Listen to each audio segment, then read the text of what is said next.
It's breakfast and eggs, guaranteed to spice up your day. Some of the best food I had in India was street food. And every little food stall was cooking up something spicy, something delicious. A little teaspoon of oil. I'm gonna toast off a teaspoon of cumin, mustard seeds, a touch of salt and pepper. Lightly fry them off. It's really important to cook off the spices. It intensifies the flavour, but really draws out that nice, spicy, deep, rich flavour. So, onion, 3 fingers, 1 in front, 2 behind, nice and fine. Onions in. Now, we're going to caramelise those onions. Mustard seeds have started to infuse. Cumin has that nice kick. Now, we'll put a little touch of butter in there. Get it nice and sort of rich. Gas up nice and high and really caramelise those onions now. Once the onions have turned a rich golden colour, that's what I'm looking for. That is beautiful. Add baby spinach. Keep that pan nice and hot. If you don't cook it out, the actual breakfast ends up watery. When the spinach is cooked, set aside, and it's on to the spicy eggs. Now the breakfast really starts to come alight. 4 nice eggs. Now give those eggs a little whisk, a little touch of butter into the pan, a little teaspoon of oil so the butter doesn't burn. When the butter and oil are hot, add a teaspoon of garam masala and turmeric. Cook that out.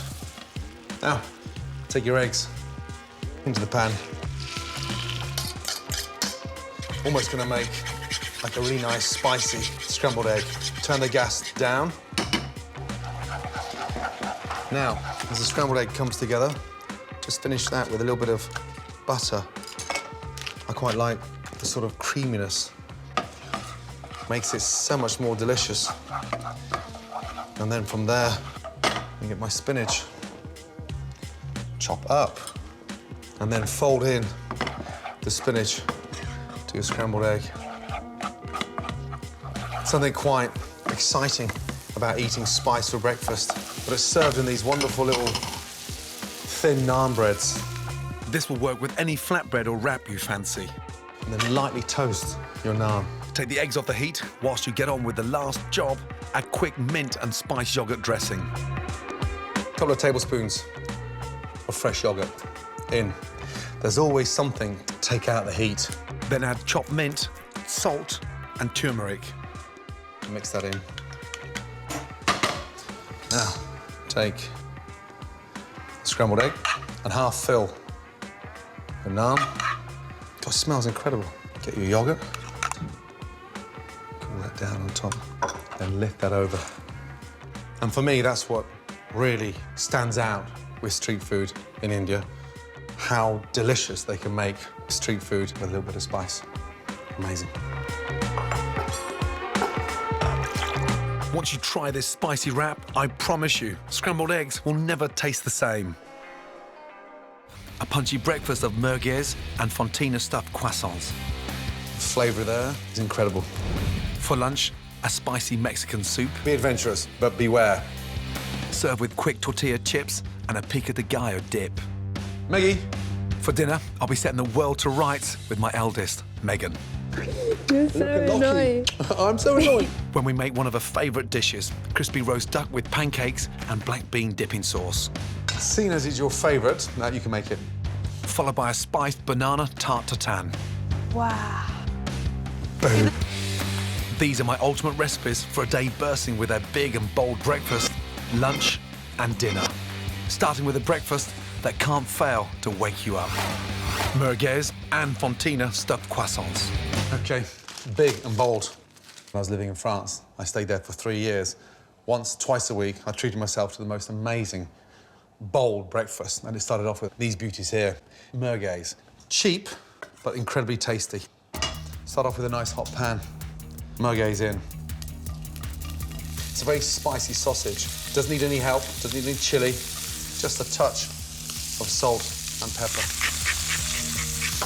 You can smell the spice. They're starting to release all that wonderful oil, that flavour in there.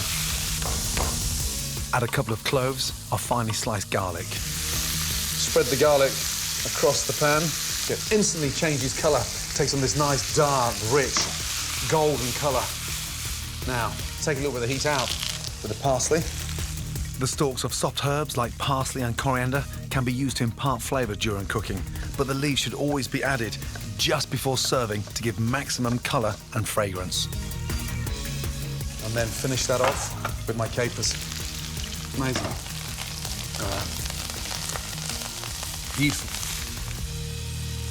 Now, take your croissant. They're literally 24 hours old, so they're crispy on the outside. And just slice off the lid. This recipe is a great way to use up any leftover croissants from the day before. I used to cringe when I saw the French cooks throw away croissants. I used to cry thinking, oh my God. Have you any idea what you're throwing away in terms of flavour? Whatever you do, do not wipe out that pan.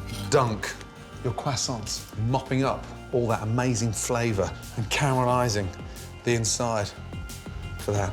Beautiful. And don't forget the lids. And then get your thumbs and go inside the croissant. All I want to do now is just create a little pocket and just manipulate the croissant. Now, this is where it gets exciting. Mix up the capers, the garlic, and the sausages. Look at the colour of that wonderful, delicious, flavoured oil. Now, some cheese, but not just any cheese. Fontina cheese is like the #1 cheese for grilling. And because it's a very rich cheese, you shave it thinner than you would a white truffle, but it gives a really nice saltiness and a light, smoky flavour. A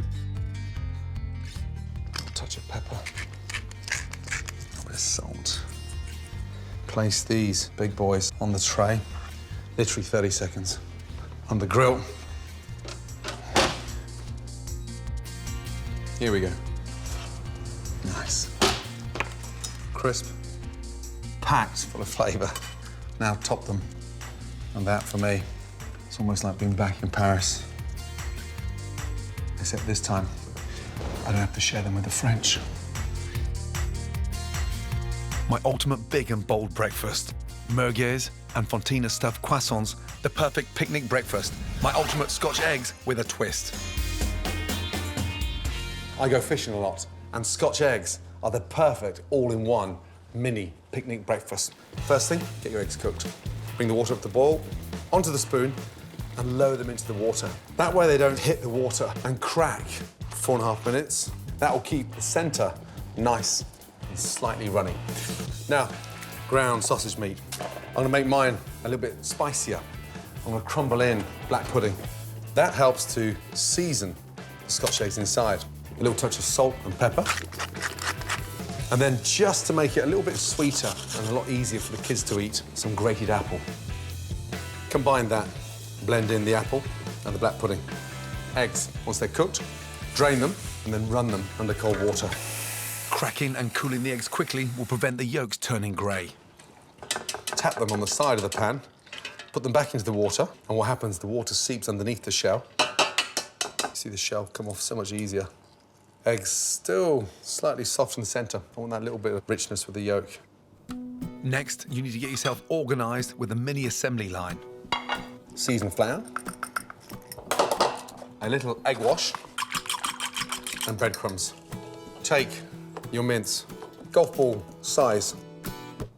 Spread the pâté, manipulate with your thumb, and then sit your egg in there and spread the sausage over the egg. And you just seal that over. It's really important to keep that nice, even coating of sausage meat around the egg. You don't want it too thick, otherwise it gets too dense and it's unappetizing. Give them a light dusting in the seasoned flour.